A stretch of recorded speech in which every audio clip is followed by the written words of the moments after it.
Bom, opa! Professor Aislan na área aqui para mais uma aula de Sociologia. Hoje, a Sociologia de Emile Durkheim para você, alunos do ensino médio. Justamente Emile Durkheim, que é considerado um dos mais notáveis sociólogos francês e um nome fundamental para o desenvolvimento da Sociologia.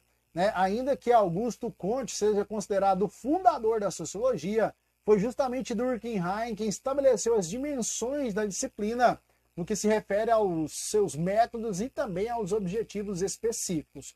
Olha só, a grande contribuição de Emile Durkheim foi justamente conferir à sociologia o status científico. Com esse objetivo, identificou o seu objeto de estudo e ainda organizou os princípios de seu método, indicando assim como deveriam ser feitas as apresentações das questões sociológicas e também a complexibilidade das suas análises.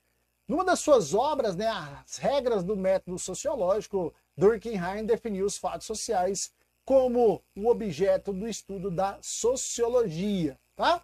Para ele, a vida social é anterior ao indivíduo, independente dele e, de certo modo, superior a ele, na medida em que conduz para atitudes que não estão ligadas à sua vontade, sendo às vezes contrárias a elas. Por exemplo, um caso bem interessante. Quando a gente nasce, já encontramos um mundo pronto, que nos impõe uma série de dimensões sociais. Qual, por exemplo, professor? A língua que falamos, os padrões de normas e culturas, as formas de alimentação. Justamente isso vai fazer parte do nosso cotidiano, juntamente com as estruturas de parentesco no qual nós já nascemos inseridos, tá? Ao definir os fatos sociais como objeto de estudo da sociologia, Durkheim definiu também as suas principais características, que é coerção social, exterioridade e também generalidade. Tá, coerção social, o que é isso, professor? Ela vai se basear na concepção de que os fatos sociais exercem um poder de força sobre os indivíduos. Tá? Uma forma bastante simples dessa percepção seria, por exemplo, a imposição do vestuário quando estamos em situações públicas. A nudez pode ser punida pela ação policial e posteriormente por sanções jurídicas. A gente pode ter certeza que vai dar problema, tá? Mas o uso de uma roupa inadequada em determinada situação pode ser condenado apenas pelos olhares das pessoas à nossa volta. Aquele povo que fala muito, olha a roupa, olha o salto, olha o cabelo, aquela coisa toda, tá? Outro exemplo mais sutil é o aprendizado da língua materna. Nem chegamos a perceber que esse aprendizado nos é imposto desde os primeiros anos de vida e não nos é permitido que não o aprender. Você tem que aprender e pronto, tá? Dessa maneira, a coerção social liga-se ao poder que os fatos sociais exercem sobre os indivíduos e que os levam a conformar-se às regras da sociedade em que vive, independentemente da sua escolha ou também da sua vontade. Isso é muito que imposto sobre a gente, isso é muito que forçado, tá?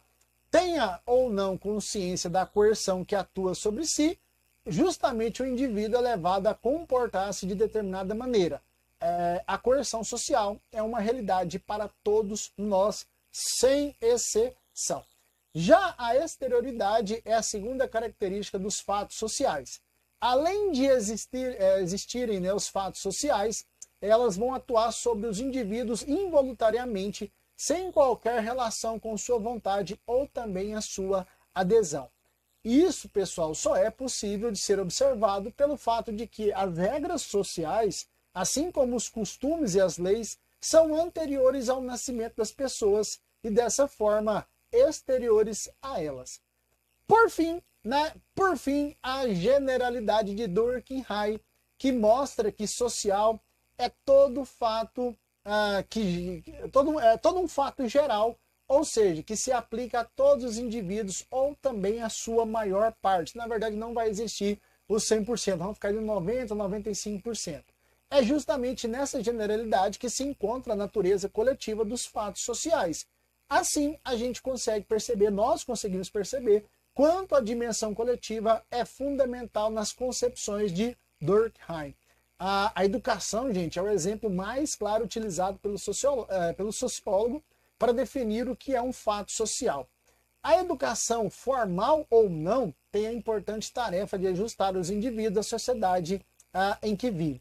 Sistemática ou assistemáticas formas de educação, tá? Justamente elas vão estabelecer regras que devem ser instruídas, internalizadas e transformadas em hábitos de conduta. A sociedade deve promover formas de educar os indivíduos para que aprendam as normas necessárias à vida coletiva, ou seja, respeitar o espaço de um e respeitar o espaço do outro, tá? Considerando especificamente a educação infantil, há todo um esforço para impor às crianças alguns padrões fixos de conduta, sentir ou agir, padrões que na verdade não vão adquirir espontaneamente.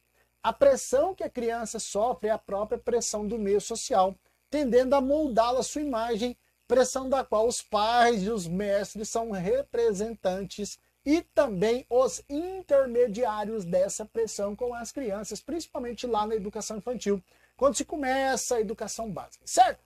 Professor Aislan, mais uma aula, Sociologia de Ian Durkheim. Se inscreve no nosso canal, curte e até a próxima videoaula.